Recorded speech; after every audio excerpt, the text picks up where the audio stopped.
Can everyone hear me? Just checking. Cool. Thanks. Thanks, Bruno. Yeah, so I'll be chatting about strings to bytes, basically how Go manages bytes, but in a bit more detail, also about how strings are encoded, different encoding formats, and just how to think about these. And so the context of this is that I've been working with Go for like a year. I came from more of a Ruby, JavaScript background, and I didn't really have to work that much with strings. Didn't have to know the intricacies. I could just flow with it without having to peel back the abstractions. Until one day I find this error. It's a Unicode decode error. My first reaction was something like this. And what I want to share in this chat is a bit this adventure of peeling back and understanding what the error is about and what we can learn from this. So I'll basically talk about three things. I'll answer three questions. So one is, what are strings? This is a bit more Go specific, but we'll also tie it with some other things. Secondly, what is Unicode? How are Unicode code points encoded? And finally, just tying it back together with what's that original error and what could cause it. So at least in Go, I can't talk for every language, strings are arrays of bytes. So this string literal hello is a string. I hope it's recognizable. But this is also hello. It's just in hexadecimal form. Or you could even write it just as a slice of bytes where you define each byte as bits. It's the same thing, just encoded in different ways. Or sorry, represented in different ways. And just a quick sanity check for people who doubt it. It is the same thing. So let's choose just a simple exercise, right? So we have this string hello in English, and we iterate through it and print every character by accessing, the string based on the index number. So I hope you think it prints hello, because it does print every letter, right? So that's what happens. But what if we print hello written in Japanese? So that's konnichiwa, also 5 characters, right? So 5 runes. But what is this going to print? So I'm just prepending an integer there for us to know the ordering, right? So I think there are reasonably 3 things you could think of. So one is maybe there's a compilation error, right? Maybe Go doesn't support these characters. Maybe the build fails because we haven't imported a package or something like that. It could also just print konnichiwa, right? Like the exact string as we put it in, just like hello right before. Or it could be something else. And like I'm probably leading you quite a lot, it is in fact something else. And so what's going on here is we end up with 15 characters being printed. And it's because even though we have 5 characters, or it appears we have 5 characters when we write it in Go, each of these runes is in fact, like each of these code points has 3 bytes of length.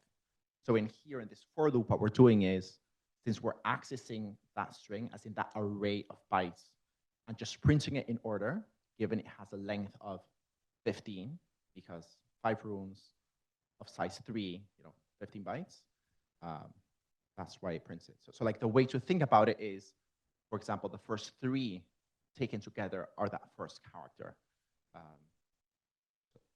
So I think this is a good segue to the second question.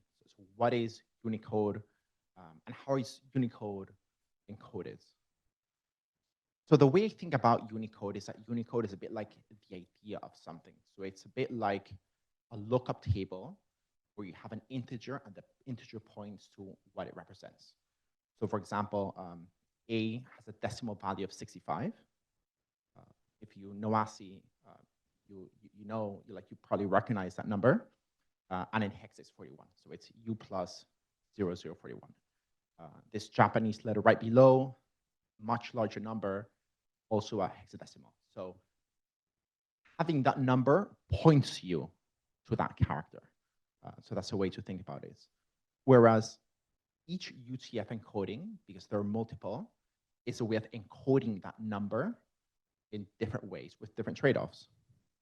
So for example, with UTF-8, you have this variable size encoding that with A is 1 byte, but for that Japanese character is 3, right? And same with, yeah, they're just different trade-offs with each. But the important thing to recognize is that all of them are about how you represent that number, that 65 or that 12,354 in bits, and how, you know, the rules to encode that. Okay, so just as a quick journey, just trying to tie this together. So we started with a capital letter A in UTF-8. It's that single byte. That means this code points that we know from that encoding, that lookup table in a sense, that points to the letter A, and using the fonts Arial, we end up with that glyph. So with a different font, it would be a different representation. And that's also something important. Like the Unicode is the idea, the way you represent it on screen varies depending by what font you use. Same with the Japanese character. So difference is 3 bytes, like we saw before. Also UTF-8. If it were UTF-32, for example, it would be 4 bytes.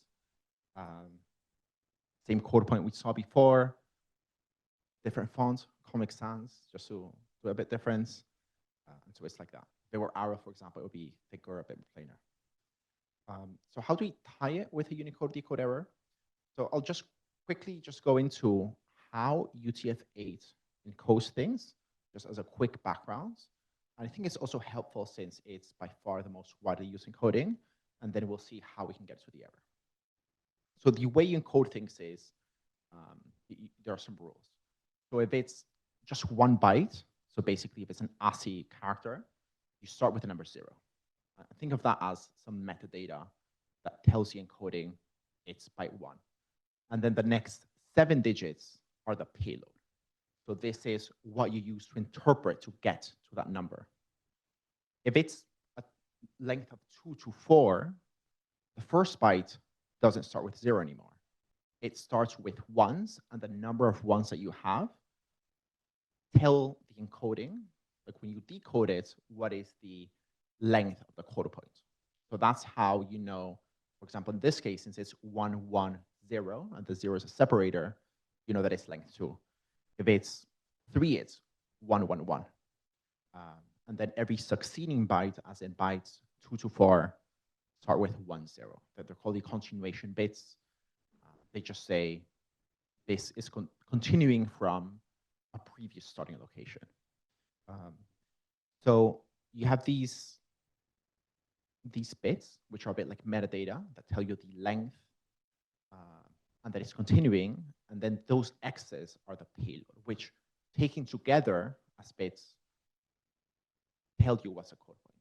So you interpret them together. You take out all of this metadata, interpret it as a single piece, and that's how you're able to get these really large numbers. Since there are 21 bits, 2 to the power of 22, we've got like 2 million something spaces. That's why you're able to do all of Unicode. By doing all of Unicode, you're able to cover pretty much all writing systems. So how do we get to the error at the start? So this is one of the characters from Konnichiwa. We saw that it is length 3, as we saw before. So how could you get to that error? So potentially, you could just try to decode it with 2 bytes, with the first 2 bytes. So you're passing it a first byte that says it's in length 3, but it's actually length 2. So it's going to fail. You could alternatively also just pass 2 bytes, but you miss out the first byte.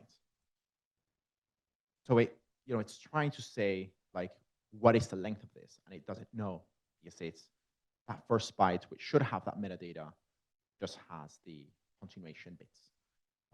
So it would fail again.